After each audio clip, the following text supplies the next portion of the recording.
Give me a Hall of Fame vote, and I'm doing this. First on the list is going to be Bobby Abreu, 60 career WAR, 2,400 hits, 288 homers.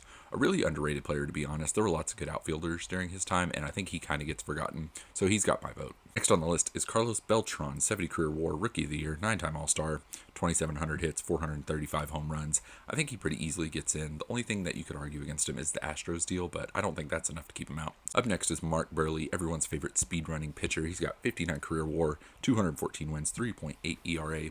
He was a really good pitcher for a long time, and I think that longevity is enough to kind of get him over the edge, and I definitely think he's worthy of being in the Hall of Fame. Up next, we have another pitcher, Cole Hamels, 59 career WAR, 4-time All-Star, World Series MVP. He was a really good pitcher. I think, like Bobby Abreu, he was pretty underrated. There were just other better players at his position during that time, but he was a really good pitcher, and I think he deserves to be in there. Now, my favorite player, Felix Hernandez, 49 career WAR, Cy Young, 6-time All-Star, 2-time ERA title. He definitely doesn't have the longevity that a lot of people want, but I do think he's going to be kind of the pioneer of this generation of pitchers who don't have a ton of innings thrown. So I do think that he probably gets in, and as a biased Mariners fan, I think he deserves to be in there.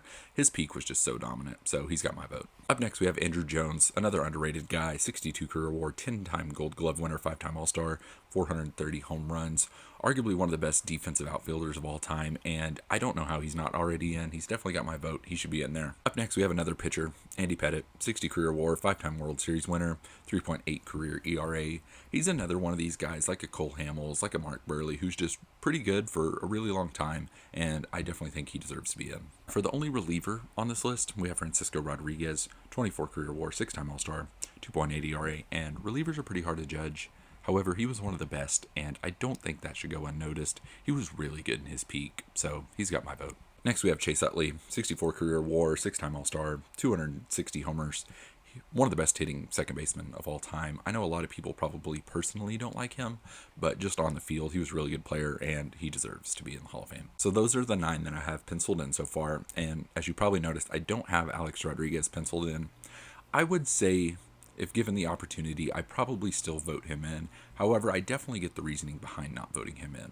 I'm a pretty big advocate of Bonds and Clemens to get into the Hall. However, Alex Rodriguez is a little bit different in my eyes. Because the numbers are there, 117 career WAR, 3-time MVP, 3,000 hits, 700 home runs.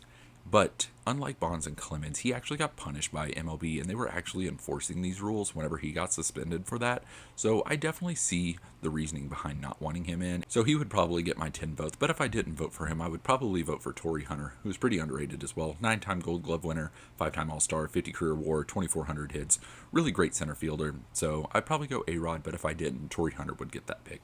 So let me know in the comments, who did I get right, who did I get wrong, and who did I leave off? Let me know.